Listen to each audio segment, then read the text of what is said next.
نبی اکرم صلی اللہ علیہ وسلم نے ایک مرتبہ 3 دفعہ قسم کھائی، واللہ لا یؤمنو، واللہ لا یؤمنو، واللہ لا یؤمنو، خدا کی قسم وہ شخص مومن نہیں، خدا کی قسم وہ شخص مومن نہیں، خدا کی قسم وہ شخص مومن نہیں۔ واقعہ یہ ہے کہ ہم تصور نہیں کر سکتے کہ صحابہ کیسے لرز گئے ہوں گے، کانپ اٹھے ہوں گے، کون وہ بدبخت ہے، کون وہ شقی ہے جس کے بارے میں اللہ کے رسول 3 دفعہ قسم کھا کر فرما رہے ہیں کہ وہ صاحب ایمان نہیں۔ قیل من یا رسول اللہ، کسی نے ڈرتے ڈرتے پوچھا ہوگا اے اللہ کے رسول کس کے بارے میں ارشاد فرما رہے ہیں؟ اب جواب سنیے، الذی لا یامن جارہ بوائقہ، وہ شخص کے جس کی ایذا رسانی کی وجہ سے، جس کی بدخلقی کی وجہ سے اس کا پڑوسی امن میں نہیں ہے۔ یہ کوئی گناہ کبیرہ ہے؟ آپ کی فہرست میں تو گناہ ہی نہیں، کبیرہ کیا سوال، صغیرہ بھی نہیں۔ زیادہ آپ یہ کہیں گے کہ ذرا بد اخلاقی ہے، کج خلقی ہے، بس اچھا کردار کا معاملہ نہیں ہے، یہ کہیں گے، گناہ کی فہرست میں نہیں آئے گی بات۔ کبیرہ بہت بڑی شے ہے، لیکن اس پر اللہ کے رسول نے 3 دفعہ قسم کھائی، ایمان نہیں ہے، ہرگز نہیں ہے، خدا کی قسم نہیں۔ اب بتائیے ایمان اور عمل علیحدہ ہو جائیں گے کیا؟ یہ ہے مسئلہ جو امام بخاری کے سر پہ ہے۔ اور سنیے، فرمایا حضرت انس ابن مالک نے، یہ روایت جو میں نے آپ کو ابھی سنائی ہے یہ کوئی ایسی ویسی روایت نہیں ہے، متفق علیہ ہے، بخاری اور مسلم دونوں میں موجود، اس سے اونچا درجہ روایت کا ہے ہی نہیں۔ راوی کون؟ ابو ہریرہ رضی اللہ تعالی، ان کی والدہ لے کر حاضر ہو گئی، یہ بچہ حضور آپ کی خدمت میں رہے گا، آپ کی خدمت کرے گا، آپ کے پاس رہے گا، ٹھیک ہے۔ وہ حضور کے خادم خاص ہے، جیسے ذاتی کوئی ہوتا ہے معاملات میں مدد کرنے والا، خدمت کرنے والا، وہ ہے انس ابن مالک۔ چونکہ ان کا تعارف ہو گیا ہے رضی اللہ تعالیٰ عنہ، تو ایک بات پہلے اور سنا دوں،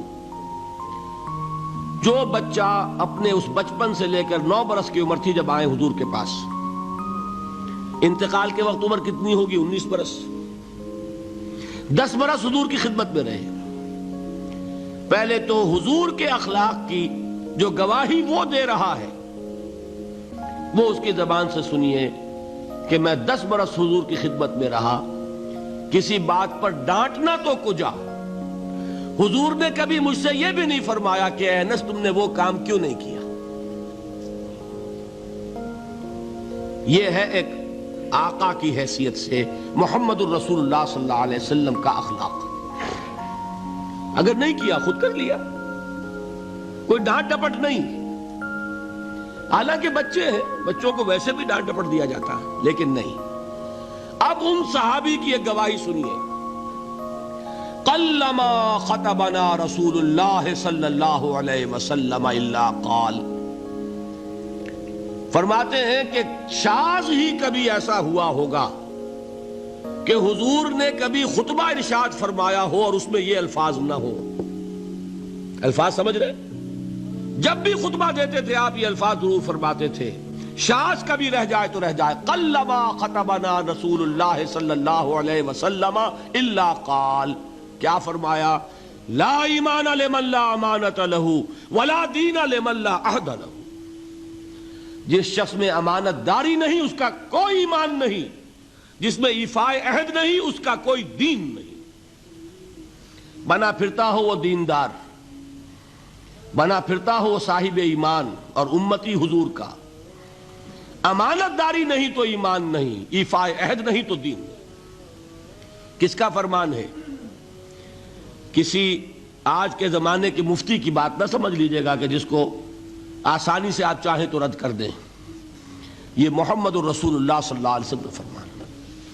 اور سنیے پھر ایک متفق علیہ روایت بخاری اور مسلم کی، راوی پھر کون ہے؟ ابو ہریرہ رضی اللہ تعالیٰ عنہ۔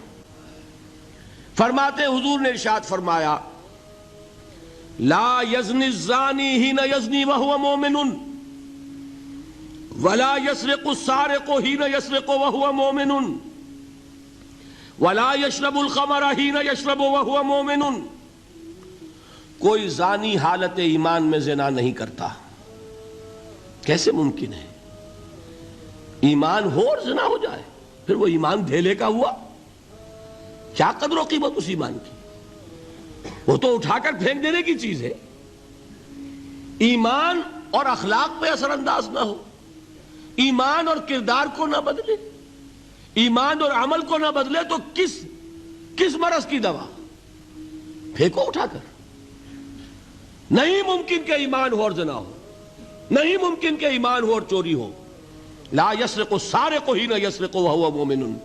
کوئی چور حالت ایمان میں چوری نہیں کرتا، کوئی شرابی حالت ایمان میں شراب نہیں پیتا. ولا یشرب الخمر حین یشرب وہو مومن. کوئی شراب پینے والا وہ مومن نہیں ہوتا جب وہ شراب پی رہا ہوتا ہے، اس وقت اس کے دل سے ایمان نکل جاتا ہے. اب دیکھیے یہاں کیا میں نے کل بتایا تھا نا، مغالطے کیا ہو گئے؟ مغالطے یہ ہو گئے کہ اس کو سمجھ لیا قانونی بات. یہ قانونی بات نہیں ہے، وہ قانونی ایمان کی بات نہیں ہو رہی، یہ حقیقی ایمان کی بات ہو رہی. قانونی ایمان کی بات ہو تو یہ کافر ہو گیا. پھر کافر نہیں ہے. قانونی ایمان کا دار و مدار قول پر ہے. یہ وہ حقیقی ایمان ہے، قلبی یقین والا ایمان. اس کے بارے میں فرمایا جا رہا ہے وہ دل سے نکل جاتا ہے تو گناہ ہو سکتا ہے. ایک اور حدیث میں حضور نے اس کو اور واضح کر دیا، جب کوئی شخص گناہ کرتا ہے تو ایمان اس کے دل سے نکل کر اور اس کے سر پر منڈلاتا ہے جیسے پرندہ ہو. اگر توبہ کرتا ہے تو واپس لوٹ آتا ہے، توبہ نہیں کرتا تو رخصت ہو جاتا ہے. بتائیے کوئی اشتباہ رہ گیا؟ لیکن خدا کے لیے دو انتہاؤں سے اپنے آپ کو بچائیے. ایک انتہا یہ کہ اس حدیث کی بنا پر آپ کافر قرار دے دیں. یہ غلطی کس سے ہوئی؟ کل بتایا تھا بھائی، کس سے؟ خوارج سے.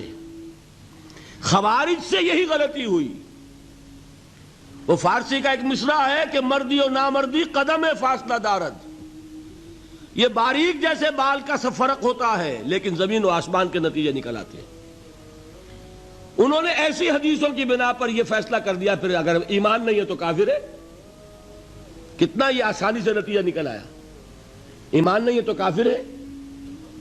لا ایمان لمن لا امانت لہو. کوئی شخص امانت میں خیانت کرتا ہے تو اس میں ایمان نہیں ہے، ایمان نہیں ہے تو کافر ہے. کافر ہے تو مرتد ہے، مرتد ہے تو واجب القتل ہے.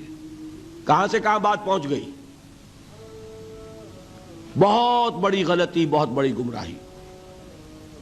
دوسری طرف ایک ہمارے ہاں اور انداز ہے کہ وہ جنت و دوزخ کے فیصلے اور قیامت کے اور آخرت کے فیصلے بھی قانونی اسلام کی بنیاد پر کرتے ہیں.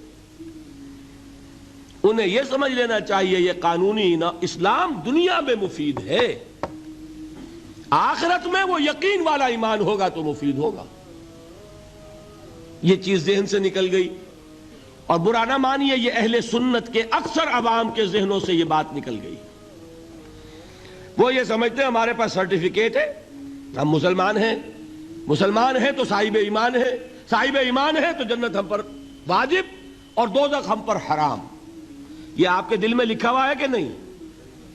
جب دل میں یہ لکھا ہوا ہوگا تو پھر کرو گناہ. کیوں نہ کرو؟ کیوں حرام خوری نہ کرو؟ کیوں رشوتیں نہ لو؟ کیوں بددیانتی نہ کرو؟ جبکہ دوزخ تو آپ پر حرام ہے ہی ہے، آپ کو کوئی چیز نقصان پہنچا ہی نہیں سکتی. یہ مرجیہ کا عقیدہ تھا اصل میں. یہ دوسری انتہا تھی جو آج اہل سنت کے اکثر لوگوں کے دلوں میں بات بیٹھ گئی، عوام کے اندر، جہلا کے اندر. ان دونوں چیزوں سے بچیے. تیسری ایک غلطی کی اہل تشیع نے. انہوں نے کیا غلطی کی؟ ایمان اور اسلام کے فیصلے دنیا میں کرنے لگ گئے. فلاں مومن تھے، باقی سب مسلم ہی تھے، اور باقی سب منافق ہی تھے. یہ فیصلہ کرنے کا کسی کو اختیار نہیں.